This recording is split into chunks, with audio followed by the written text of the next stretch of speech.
ஒரு 20 வருஷத்துக்கு முன்னால சங்கரன் கோயிலில் லோன் கொடுத்தாங்க, 70 ரூபா கொடுத்தாங்க, வாங்கினேன், ஏமாற்றி கூப்பிட்டு போயிடுச்சு. அங்கே அப்போ தெரியாது, ரூபா தான் கொடுத்தாங்க. ஒரு கேட்டு வேலைக்கு போயிட்டு வந்து ஓடுனேன். அங்கே போய் பார்த்தா இப்படி கூட்டம் நடந்துக்கிட்டு இருந்துச்சு. ஆகா நம்மளை ஏமாற்றி கொடுத்து விட்டாங்க அப்படின்ட்டு உள்ளே போனேன். உள்ளே போனது ஒரு 5-6 பேருக்கு போய் சர்ச்சுக்கு போன ஆளுக்கு போனதுமே பழக்கம் போட்டு தூக்கிட்டு போயிட்டாங்க. இந்த அம்மா தான் கூப்பிட்டு போச்சு புளியக்காரங்க. அப்புறம் நான் பொட்டு வச்சிருந்தேன், நல்லா பூ வச்சிருந்தேன், பவுடர் போட்டிருந்தேன், தாடை கட்டி போட்டிருந்தேன். அப்போ உள்ள போய் நீ போனாங்க, இவெல்லாம் இப்போ பயங்கரமாக சாமி ஆடுவா, பூஜை வச்சா கோயிலுக்கு அப்படின்னு சொன்னாங்க. அங்கே நீ நான் போய் அப்போ பயப்படலாம் இல்லை, நல்லா தெம்பா போய் நான் போய் முழங்காலில் நின்று மாஸ்டர் ஆண்டவருக்கு போடாமல் போடி தோத்தது நல்ல கையை வச்சதும் நீ பொட்டை வச்சாலும் சரி, பூ வச்சாலும் சரி, இறைவன் கொஞ்சம் உடலை என் தேவன் கூட இருக்காரு அப்படின்னாங்க. இப்போ எல்லாரும் அங்கங்கே பழக்கம் போட்டு கிடக்காங்க. இன்னும் அப்பவும் ஆண்டவருக்கு நான் போகலை. நான் பாட்டுக்கு வேலையை பார்க்க அங்கே பிடிக்க ஒரு என் பாட்டுக்கு ஒரு கிருத்தனமாக அலைஞ்சிட்டேன். இப்போ ஒரு போன வருஷம் இந்த 24 அங்கெல்லாம் அலைஞ்சு தவிச்சு இருந்த அம்மா தோமனாம கிட்ட வந்து 10-20 நாளாக போட்டு பார்த்துச்சு. அதுலாம் எனக்கு விடுதலை கிடைக்கல. இப்போ நானாக போயிட்டு ஒரு எறும்பு டாக்டர்கிட்ட போனேன். நான் 165 வருஷத்துக்கு ஊனம். நான் இன்னைக்கு நிற்கணும்னு சொன்னால் ஆண்டவரோட திருவிழா தான் நிற்க முடியாது. நான் பஸ்ஸில் கூட பஸ்டாண்டு கூட என்னால் நடக்க போக முடியாது. இன்னைக்கெல்லாம் அந்த அம்மா விட்டு வந்துச்சு, நான் நடந்தா பஸ்டாண்டுக்கு வந்தேன். ஆட்டோவில் காசு நின்றுருக்காரு, நான் வர லேட் ஆகிடுச்சு. வீட்டுக்கு போக முடியாது, வர முடியாது. ஆனால் ஊழியத்துக்கு எங்கேயும் போகணும்னு சொன்னால் எனக்கு அப்படி ஒரு தனி திறமையை கொடுத்தாரு அப்பா.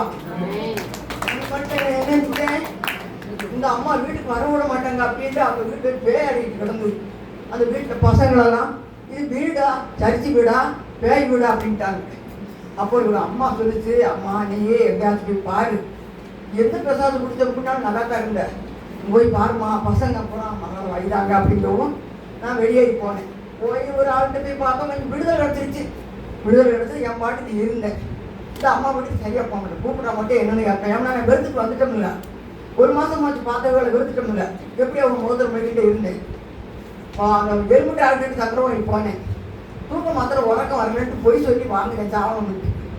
அவரு மாத்திரை அணியமாக தரமாட்டாம்மா, எங்கள் அம்மா மாதிரி இருக்கீங்க, சாவணும்னு சொன்னால் நீங்கள் இங்கே வரக்கூடாது, நான் உங்களுக்கு மாத்திரை வேறு மருந்து தரமிட்டு இடுப்பில் 2000 ரூபா போடுறதுக்கு போயிட்டு குறுக்கு எலும்பு நெறிஞ்சு இந்த வெள்ளா எலும்புலாம் வெடிச்சு 500 கட்டு கருமையை முதுகில் இணைஞ்சு என் தகப்பனுக்கு கொடான கோடி நன்றி. இந்த தென்காசியில் ஈனாமலை கிட்ட தான் விழுந்தேன், ஐடி கிட்ட விழுந்தேன். 36 வருஷம் ஆச்சு. நான் உலகில் எனக்கு வயசு 35 வயசு கூட ஆகலை. இப்போ விழுந்து 36 வருஷம் ஆச்சு. எனக்கு வயசு 70 ஆக போகுது. என் தேவையை நடக்க வச்சிருக்காரு. 2024 8வது மாதம் நானாக சர்ச்சுக்கு போயிட்டேன். சர்ச்சுக்கு போய் அங்கே போய் நான் படி ஞானசானம் எடுக்காமல் இருந்தேன். எங்கள் பாஸ்டர் மாதிரினா நீங்கள் ஞானசானம் எடுக்கலான்னா அந்த அம்மா கூட நீங்கள் போயிடுவீங்க, உங்களுக்கு ஞானசானம் எடுக்கணும் அப்படி போன வருஷம் கார்த்திகை மாதம் கூட்டி போய் ஞானசானம் எடுத்தாங்க. ஒவ்வொரு வாரமும் இடைவிடாமல் நான் சர்ச்சுக்கு போய்கிட்டு இருக்கேன். எந்த ஆதரவும் கிடையாது. எனக்கு 2 பையன் இருக்காங்க, 2 பேரும் வெளியூரில் இருக்காங்க. அம்மா நல்லா இருக்கான்னு கூட கேட்க மாட்டாங்க. இந்த அகப்பா தான் ஒவ்வொரு நாளும் இங்கே கேட்க. இன்னும் ஒரு கூட்டத்துக்கு வந்தோம்னா நான் மிச்ச ஜாதியை சொல்லுறேன், ஆனால் சொல்லாமல் இருக்கக்கூடாது. என் மனசுக்கு அடகிட்டு வச்சுருக்க முடியல. எல்லாரும் ஜாதி சொல்றா, நம்ம எனக்கு மனசுக்கு வச்சுக்கிட்டு இருக்கோம் அப்படின்ட்டு இந்த அம்மா இப்போ லைன் கொடுத்து ஒரு 3 மாதமா காலையில் சோத்துக்கு லைனில் ஜோம் பண்ணிட்டேன். அப்படி அவங்க லைன் கொடுக்க தவறுனா நானாக ஜோம் பண்ணிக்கிடுவேன். ஒத்தைக்கிட்டு இருக்கேன், வேலையில் செய்ய முடியாது.